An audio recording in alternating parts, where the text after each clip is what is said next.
for our paper pieced stem and leaf parts, you will need a variety of fabrics, both for the green stems as well as your backgrounds. And you can choose to do all your green the same color, or you can do a variety of colors. You can kind of mix and match and play and have some fun.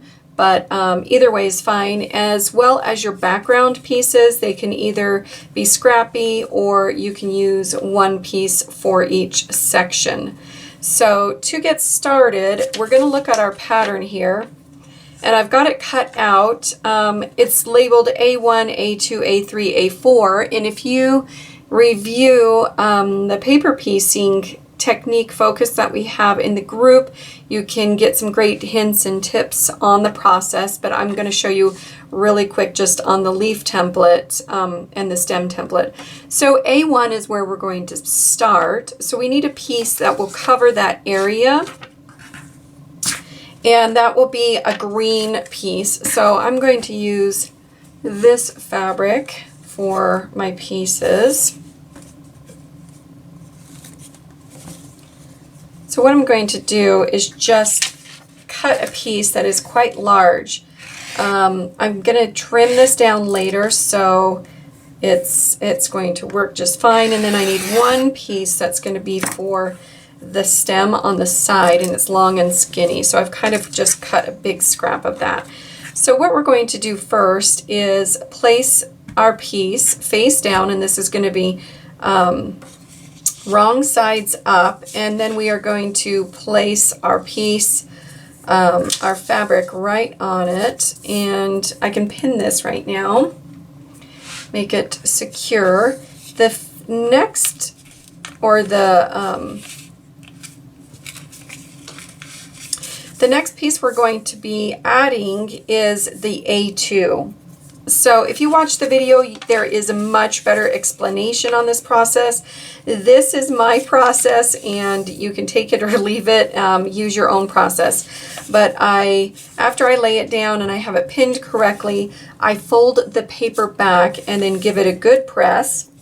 This creases my fabric on the front, so I know that is going to be my seam line. So the next piece that I want to place needs to be large enough that when I place it here and sew it down, it is going to be large enough to go to this outside seam area. So you don't want to have your pieces short around here. You want it large enough so you can trim it down later.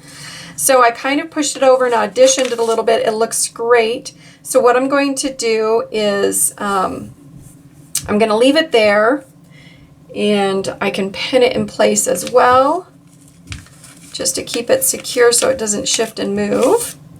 And then I'm going to flip it over, take it to my sewing machine, and I'm going to stitch right along that solid line. I've creased it on that line, so I know that I have enough in the seam allowance for that. So that is the next step, is to stitch right along that line. Okay, now that I have it stitched, I'm going to remove my pins, and then I am going to fold this back, and I'm going to give it a good press with my little board here. Now what I'm going to do is pull this back.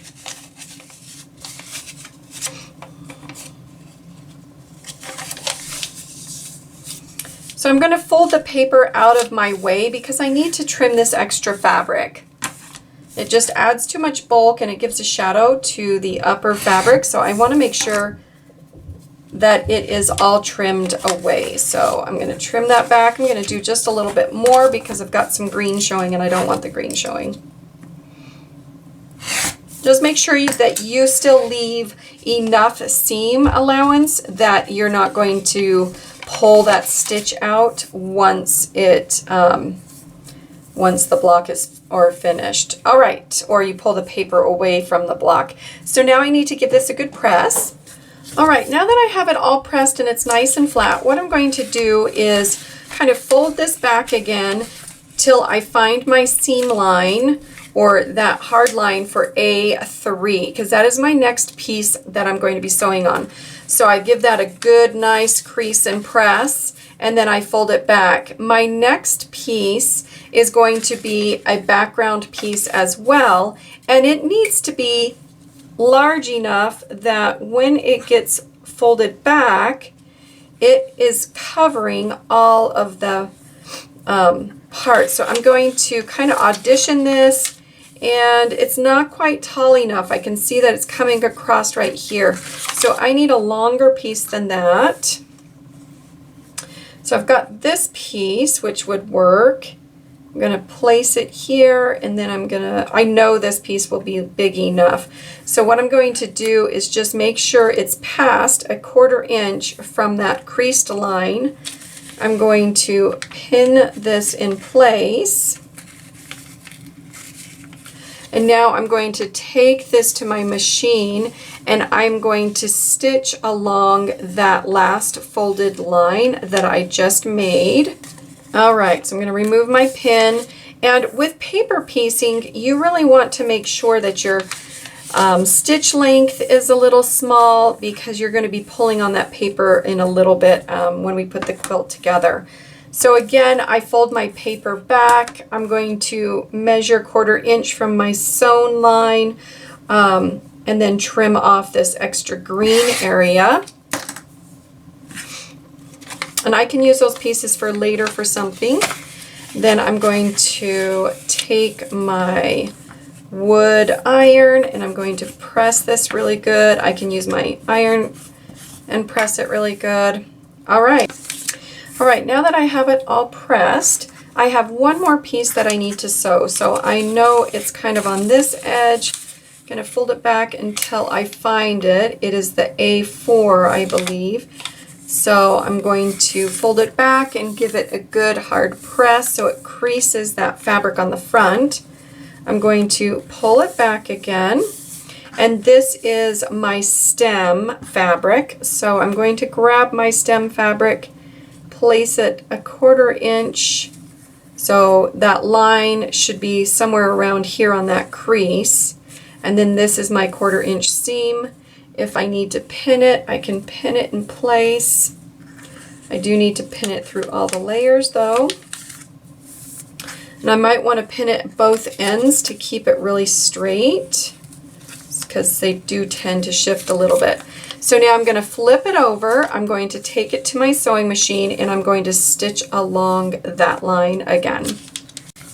All right, I'm going to remove my pins. I'm going to move this paper, or fold this paper back, and trim this big long piece that I have of fabric so it's not so floppy anymore. All right. Then I can give this a really good press. So again, if you need to review that technique focus for paper piecing, there are some awesome tips and hints as well as supplies that you could use for this project. So now that I have it all pressed and ready to go, what I'm going to do is trim the block down. So I have the extra line is printed on the block or on the paper. So that allows me to just follow that printed line to give me a 1/4 inch seam. Then I just need to flip it over and repeat it for all the sides. I'm not going to worry about trimming my corners at this point. I might do that later on after I attach it. But this is just to give me the shape at this point and to finish the block. So that is how you make the paper piecing leaf and stem